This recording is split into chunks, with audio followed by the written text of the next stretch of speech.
What's going on, everybody? Welcome on in the Vikings Now by Chat Sports. I'm your host, Patrick Siepman, and coming up on today's show, Anthony Richardson. Should the Vikings trade for the Colts quarterback? I've been asked a lot. People are hopping in the comments section. People are DMing me on Twitter. What are your thoughts on Anthony Richardson? We'll discuss it on today's show. But first, I want your guys' thoughts. Should the Vikings trade for Anthony Richardson? Give me Y for yes. Give me an N for no down below in the comments section. If you're against it, totally understand it. But if you're for it, explain why. If you guys could. Would you trade for Anthony Richardson? Y for yes, N for no. Now, there is one guy that I fully know who would love an Anthony Richardson trade. And it's our head coach. It's Kevin O'Connell. If you guys remember, last year, Sunday Night Football, this was the game after Anthony Richardson got benched for Joe Flacco. KOC met AR after the game. He was just saying, you're a dog. Keep your head up. You're going to be in this league for a very, very long time. And that kind of surprised some people. But it didn't surprise me. Because if you guys remember, when Anthony Richardson was coming out, and Kirk had 1 year left on his contract, there were some rumors about the Vikings trading up for him. But I think it was underreported how aggressive the Vikings were in trying to trade up for the Florida quarterback. Well, Brett Coleman had this to say. I don't think people realize how hard the Vikings tried to trade up for Anthony Richardson last year. Like, the haul that they put on the table was massive. They're going to give away the entire farm. All of it. They were going to give everything. But it takes two to tango. Their trade partner thought they were going to be too good. And so they went elsewhere. So, literally the team the Vikings were trying to trade up for thought the first round picks for Minnesota were going to be, in the 20s, in the 30s, and it could have been so different. Like, what we're talking about with this Vikings team, if they did send that haul for Richardson, it probably would have been a disaster, but you never know. Kevin O'Connell gets his hands on that guy. Maybe he could have ended up working out, but, we talk about, like, where we are right now with J.J. McCarthy on a rookie contract, like, the whole Vikings world, like, everything we're talking about, like, you talk about the butterfly door effect, like, that is one of those moves that could have changed not only the Vikings, but the entire NFL. Like, where would have McCarthy been? Where would the Vikings have been drafting when they took McCarthy? Like, it could have been completely different. But why did the Colts turn the keys to the franchise over to Daniel Jones? Because Anthony Richardson hasn't been too good. Here are his stats for the first two seasons. On the left, his rookie year, only playing in 4 games. Obviously, accuracy being a major issue with AR. 59.5% completion percentage, threw for 577 yards in 4 games, 3 touchdowns, 1 pick. Now, obviously, he has that great dual threat ability. Still was able to pick up 136 yards on the ground, but this past year was real bad. 47.7% completion percentage. That shouldn't even be possible in the NFL. Threw for 1,800 yards, 8 touchdowns, 12 picks. Did have 500 yards on the ground, but we know that's obviously, the best part of his game. And my argument to bringing Anthony Richardson in would just be let KOC cook. Let Kevin O'Connell get his hands on him, because all these guys that are shown right now have had career years under KOC.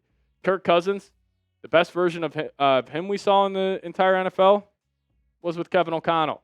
Then he goes to Atlanta. Terrible. Sam Darnold, we'll see if he's good in Seattle. But the 7 previous seasons before this past one, Darnold was about to be out of the NFL. Even Josh Dobbs for that magical run for 2 to 3 games, KOC got the most out of him. I guarantee you he would get the most out of Anthony Richardson, whatever that is. And, I do want to make this point here real quick. He would obviously be the backup quarterback. But also I wouldn't rule out Anthony Richardson maybe playing like a Taysom Hill role if the Vikings try to trade for him. Like, you have some certain packages where you go like, QB powers, either way, could give a different look for this Vikings offense. And plus, like JJ, still being a slimmer quarterback, you want a tush-push guy? Anthony Richardson is up there as some of the best tush-push quarterbacks in the NFL. So if it's for like a 4th or 5th round pick, I'm doing it. And plus, like, let's just say you trade for him, it could be the same situation as Daniel Jones, where the Vikings trade for Richardson, a team gambles on him the next year, you could just get that pick right back because of the comp pick. So, if you trade a 4th, probably will end up being a 4th or a 5th, coming back to you the next season. But I'll ask you guys this about the backup quarterback position. Do you think it's an issue? Or are you cool rolling out with Max Brosmer, Sam Howell, Brett Rippon, whoever ends up winning that battle for the entire season? Give me a Y for yes. Give me an N for no down below. Is a backup QB position an issue for the Minnesota Vikings? Now, I do want to talk about some other guys. Obviously, Kirk Cousins, little Joe Flacco talk. We'll discuss that here in a second. A couple of guys that could potentially be traded midway through the season. So we'll talk about that here shortly. But before we do so, today's episode of Vikings Now by Chat Sports is brought to you by Prize Picks. Now, preseason football is underway and college football is here. So don't miss any of the action this season on Prize Picks. If you guys download the Prize Picks app today and use promo code CLNS, you guys will get $50 in lineups after you play your first $5 lineup. Prize Picks is simple to play.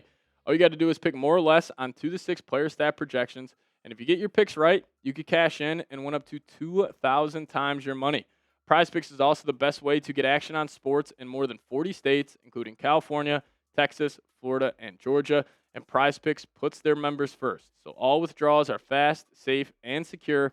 Prize Picks offers Venmo, Apple Pay, MasterCard, and more for quick and easy deposits into your account this football season. And they also have a sweet deal going on for you guys right now. Week 1 of the football season, where one Dak Prescott passing yard will get you 1 win on Prize Picks. It's a free square, so make sure you guys include this in all of your lineups this upcoming weekend and beyond before Week 1 gets underway here in a couple of weeks. So download the Prize Picks app today and use code CLNS to get $50 in lineups after you play your first $5 lineup. That's code CLNS to get $50 in lineups after you play your first $5 lineup. But massive shout out to Prize Picks for sponsoring today's edition of Vikings Now by Chat Sports. Prize Picks, run your game. All right, let's talk about 5 quarterbacks here real quickly that, if it's not Anthony Richardson, the Vikings don't feel comfortable with Max Brosmer, Sam Howell, Brett Rippon. There are some guys out there. And number 1, I actually changed it. I'm going to go to Jameis Winston here. Now, I think this is a move that could happen before the season. The Giants are obviously turning the keys of the franchise over to Jackson Dart at some point this season.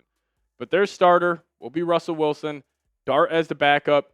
Do they have a need for Jameis? I think they'd be willing to move off him if the price is right. Now, they're just not going to, trade Jameis for a 6th or 7th round pick. I think this would probably be a 4th or 5th round pick that could get it done. And, Jameis,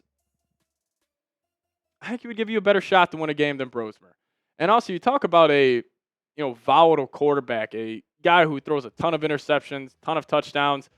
That type of quarterback, I think with Kevin O'Connell, could have some success because that's what Sam Darnold was. Like, Sam Darnold, he always had a big arm. He always could, touch every blade of grass on the football field, but you just kind of need to sandpaper his game.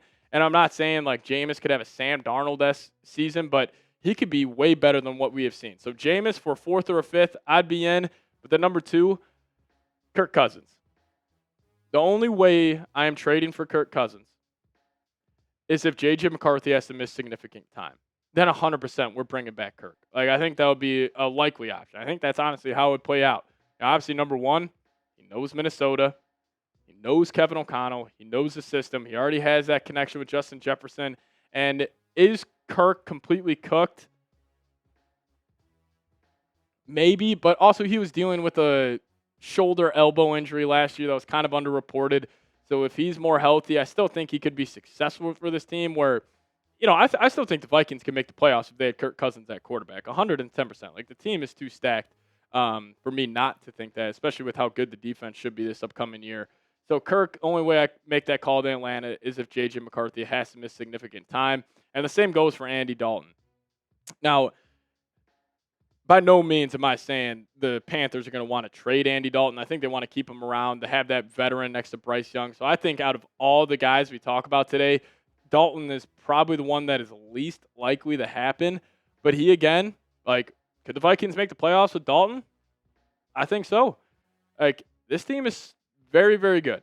And if J.J. were to have to go down, like, could they make it with Max Brosmer? Maybe. Who the hell knows? But probably not. But Dalton, I think so as well. And, same thing goes for this guy, Joe Flacco. Now, Flacco's obviously going to start probably the first month of the season for the Cleveland Browns. He's already named the starter.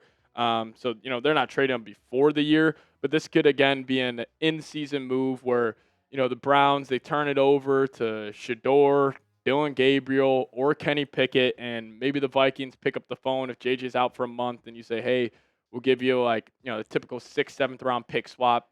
you guys just send us Flacco. I think that's an intriguing choice. And then same goes with Tyrod Taylor here coming at number 5. I think this is unlikely as well. I think the Jets are going to want to keep him around for the entire season. But, if the price is right, you can get any trade done in the NFL. And, Tyrod is still a solid quarterback. Like, he's got a great deep ball. He's got some mobility.